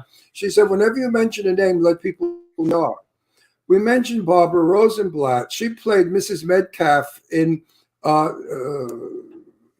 Quick Run. The way music, she ran the whole play. Mhm. Secret Garden. Barbara Rosenblatt was Mrs. Metcalf in Secret Garden. There Oh, you there we go. go. So now, for those of you out there who don't know who she is, now if you've seen Secret Garden, you know Yes. who. And you Well- can look her up on Audible and download Yeah. some of her titles And because she is a definitely- legend in audiobooks. The sexiest voice in the world. She smokes, and I tell her, Barbara, don't smoke. You're going to wreck your voice as she lights up. And she has a sultry, sexy voice that relaxes you, puts you in a very Yeah. relaxed state. How's your voice? You do different voices or yours? I do. Yeah, I do different voices. And I mean, when I'm narrating books, it's, if the character is from a certain place, I try to do the dialect. I'll do different. You play all the parts like she does? Yeah, you play all the parts. She plays all the parts. too. Yeah, that's exactly right. Now, you won awards, right? Many awards? You know something? I've won a lot of Earphones awards. I just won an audio award last year for Audiobook of the Year for a thing I did called Project Hail Mary. And it also won in the sci-fi category. And I have a trophy from like the Voice Arts Awards from a few years back. Not like a lot of my friends. I was able to call a couple of my friends and go, because the trophy is like this delta shape. And I called one. I've got triangles in my house now too, because these guys have got, the side of their house is sagging from all the awards. But the award party, I was Barbara's date for one of the award parties we went to. Oh. And they were, and it Was that in fun. New York? In New York. I Yeah, lived that in would New be the Audies. That would be the Audie Awards. Yeah, Biggest one, right? Isn't that the biggest one? that's Well, the one. I was her date, and it was a really fun. I think it was an afternoon affair, if I'm not mistaken. It might have been late afternoon, but it was really a fun thing. And I've met all these interesting people, and all the people that do voiceovers, and they all have beautiful voices. The room was filled with lovely sound. Sonorous. Yes, exactly. The voices are sometimes. I was at a Comic-Con in Orlando called MegaCon, and like the voice actor people, like they had bigger lines than the movie stars did. A lot of them do. Yeah, because Very big followings. I didn't even know who the people were. I had to Right. go find out who they were. So And a lot of voiceover, a lot of actors have said, my survival is voiceover. If it weren't for voiceover, I would be old and poor. Yeah. And they really, voiceover, you could be any age. you can be any age, and and what's great is you have the benefit of being able to walk down the street without interruption. You know what I mean? people don't. Because nobody recognizes your face. You do female voices too? I do, yeah. That's been an ongoing struggle for me, is to try to do it right, because you get it a little bit wrong and you sound like you're pandering, and and I mean it takes a while. You get to where you realize I've met women with lower voices than mine. Wow. And so it's less about timbre and more about the character. I did Jane's. I sing in a woman's voice, and I talk in a woman's voice when I perform. Incredible to me that you sing in a woman's voice. I mean, that's just What do you yeah. mean? He hasn't done it in 30 years. So. I'm looking for trouble, and I don't care what the people say. It doesn't matter what the people say, what the people say, what the people say. I'm gonna find me a lover, one in his prime, one who could show Jane a real good time. and I had to lose my New York Brooklyn by accent because I play mafia. But he also looked like her. Yeah, I just look like her. But I play mafia in all the movies. I mean, I play, tough guy, always the rough, tough killer. Sure. So for me, it was wonderful going out and performing as a sexy, beautiful Jane Russell. And It's then incredible. the next day being in a movie, like I was in Charlie's Angels and I played a detective. I don't know if you can see this or not. Let's see. Not really, but Okay, hold on a minute. Let Grandma put on the glasses here. actually, Juan, do you have the picture from last week still that we put up there, Juan? I don't know if Juan's got it, but we had a picture last week of him that we showed. Well, That's Red. fantastic.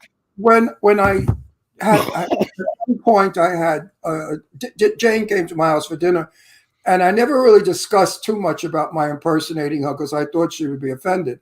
Mm-hmm. Even though we were best friends, we never got there. She's for some reason she avoided that conversation, and I said to her, Jane, because of you, I couldn't do you, therefore not raise the money we raise for the people who need. So indirectly, you gave us all these hundreds of thousands of dollars to help find a cure for AIDS. That's a fantastic way of thinking about it. Christian, you know, she was a very devout Christian. That moved us so deeply that she said to me, Ron, I thank you so much for impersonating me, and I'm very honored and flattered. So then she opened up about it. Because for years I wondered, why doesn't she ever mention my impersonating her, ever? She didn't like me as a woman. She liked me as a man. Mm-hmm. Because, you know, her values were different than... yeah, I get that. I get that. My sister saw a picture of me as Jane Russell, and my sister turned to me and she said, thank God Mama and Papa are dead. So, well, it was a different time, wasn't it? Yeah. Yes, Juan. You know yes, what I mean? And my sister didn't get it that I do that as a career. You know. That's there you amazing. go. That's there amazing. he is. Now you can see it. Yeah, that's me. Good job, Juan. Thank right. you. That's amazing. But I don't. You look like you should be painted on the nose of a B-25. Look at you. That's but you know, the people don't understand. I never lived as a woman. I don't dress as a woman. It was a part you play. It was a performance. It was a role you played. Yeah. Exactly. To raise money for my people who were dying like flies one after another. And I had to do something because I lost so many friends. And yeah. I think about it like I think about so many of my friends, and I always, I mean, without getting too morose, I always think about all of the performances I'm never going to see, or the songs I'm going to hear, or the exactly. you know, the jokes, or the plays that are being written. And, you know, we lost the best and brightest of a generation. Talent. So my best friend Tommy, who I grew up with, he was dying from AIDS. And I was with him one day and I said, gee, Tommy, I wish there was something I could do for you. He said, you can. He said, go out there and impersonate, because he knew I did, Jane. He said, and raised money for AIDS. And I said, that will definitely do. And I did it. That was very cool.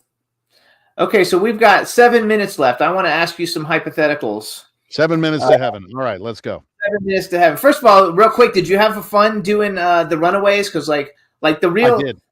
I like actually love everybody in it. It was Kristen Stewart, nice. She's like one of my favorite actresses. Yeah, I had to flip a cigarette into her face about 12 times. I'm gonna watch it again now because I'm actually and now I forgot her name. What's oh fuck? Who's the blonde? I'll tell you. Dakota Fanning.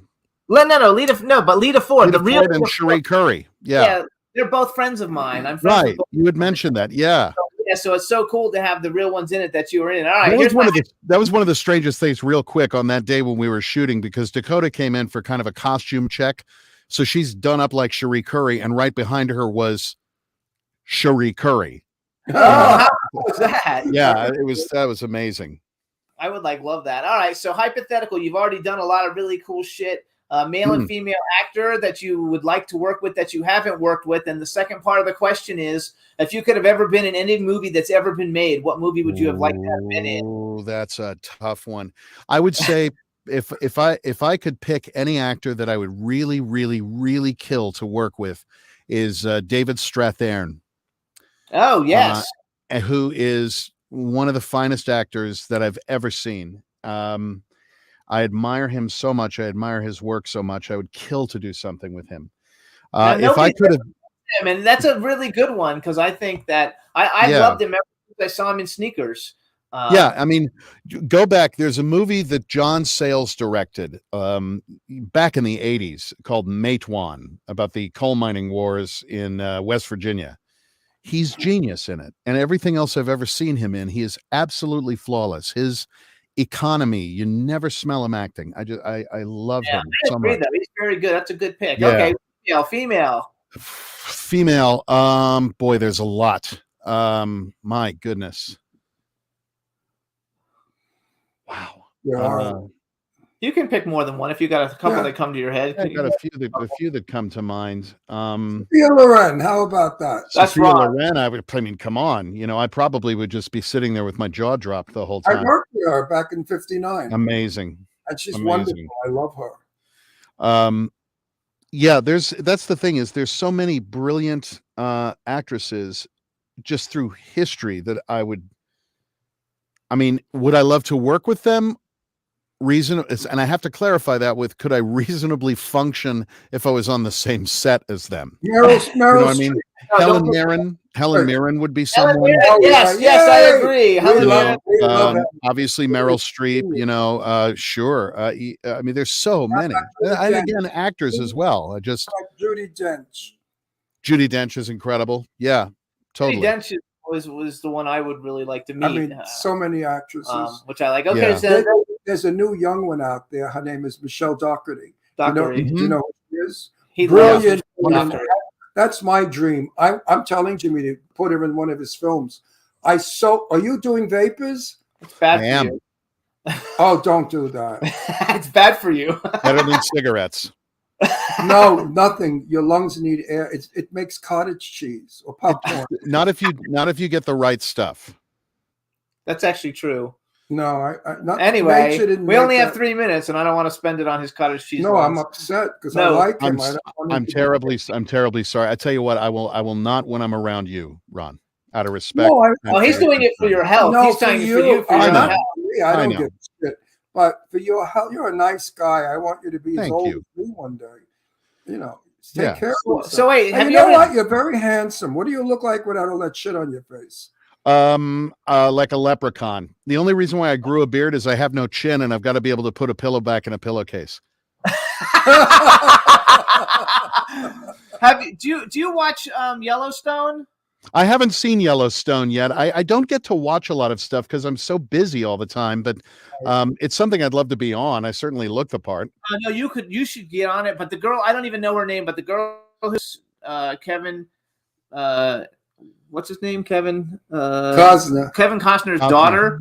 I think she's probably one of the best I've ever seen in my life. She is so Wow. freaking good. She should win everything. All right, but what movie would you want to be in? Casablanca. Oh, yeah. that's a good one. Great. Yeah, choice. I mean, I would have to shave Ingrid Bergman, but with Ingrid Bergman. with Ingrid Bergman. With yes, Absolutely. absolutely. Yeah, I mean, that's just a film that What else would I like to be? The Barbara Streisand film, the comedy "What's Up, Doc" with Ryan O'Neal. Really? Would love that to have film? been involved in that. The In-Laws, Peter Falk and Alan Arkin. Well, how about Would love to have been a part of that. what was the Anne Bancroft film, Third Avenue? What was it with Jack Lemmon? Oh yeah, I Prisoner love of Second Avenue. Was that Prisoner of Second Avenue. Prisoner of Second Avenue? Yeah, Yeah. you know your shit. I love that film. Well, again, I grew up with it's the people I grew up with. I ended up with this vocabulary. I mean, my mother and father came from New York. They're actors. They move into this small town in Indiana. And so my formative memories are my mother and my father and their friends, a bunch of, local like guys, all gay men, sitting around having drinks and talking about all of this kind of stuff. And this is the earliest stuff that I remember. So I didn't have the same sort of vocabulary going into school that a lot of my contemporaries did. In fact, I remember Everybody tells him he talks like he's from an old Hollywood movie. He even No. when he's thirsty, he doesn't say I'm thirsty. He says I'm parched. I'm parched. No, but my mother was silent movie actress Jenny Gabriel. We got 1 minute. So I grew up with Hollywood. Yeah. I Gloria Swanson when I was 9 years old, watching a Valentino movie at the museum in New York. And I remember going to school and saying that I had just met Gloria Swanson. And the teachers reported me to the principal that I was delusional. There you And go. The kids didn't even know who she was. So No. growing up in a theatrical household was not. You and I have to have a long conversation about this. My grandfather was one of the founding members of the Lambs Club in New York. Okay. So, a theatrical press agent, also with the circus for a number of years and all that. And I know we're pressed for time, but this is we'll put a pin in this We'll and bring you discuss back, it and we'll later. just bring you back. So everybody follow Ray Porter on Instagram. He's at the.ray.porter. On Twitter, he's at Ray_Porter. We want to thank you so much for coming on the show. It was Thank a you for highlight. having me, gentlemen. What a privilege. Thank you. Got to talk to you now. I didn't at the thing because I was all over the place. You And had I love Linda. yes. Linda, the soap opera actress, not Linda. No, not Right. Lynn. Time. We Anyway, got to go anyway. I was bit with her. Anyway, It's Ray, all we'll good. see you Ray, in we'll town. see you in town. We'll see We'll you see soon. you in I hope town. I look forward thank to you it. so much Wonderful- for coming on the show. We so Wonderful appreciate it. holiday. Are you Thank Christian? you. Merry Christmas to you. Have a brilliant Merry and a happy Christmas. new year, and yeah, have all of the fun We'll and be eat in all of the touch. good food except the sugar. That's Yes. right. Merry- Thank you so much. All right. Merry Christmas, Ray. Bye, Ray. Thank you, Thank guys. you. Congratulations on everything. What a nice Thank guy. you. Absolutely. What a sweetheart of a guy, folks. What a nice guest. All right, everybody. We'll see you next week for the Christmas Yes, show. Christmas it's gonna be show. a lot of fun. All Thanks our for tuning friends in, are popping everybody. in Talk and to you later. out and in to say Merry Christmas. Bye. Bye-bye. Can turn out to be so wrong. Yeah, we in the mix. Yeah, we in the mix. It's another episode. Here we go. The Jimmy Star Show with Ron Russell. Interviewing the hottest, newest, and truest of today's celebrities. Make sure to subscribe so you can get notified weekly. Jimmy Star, he's the king of cool. Ron Russell, he's a gorgeous dude. Chat room is live and you would be a fool not to vibe with us at the Jimmy Star Show with Ron Russell. Come watch it live on W4CY Radio. Miss some past episodes, download on iTunes. The Jimmy Star Show with Ron Russell. It's the Jimmy Star Show with Ron Russell.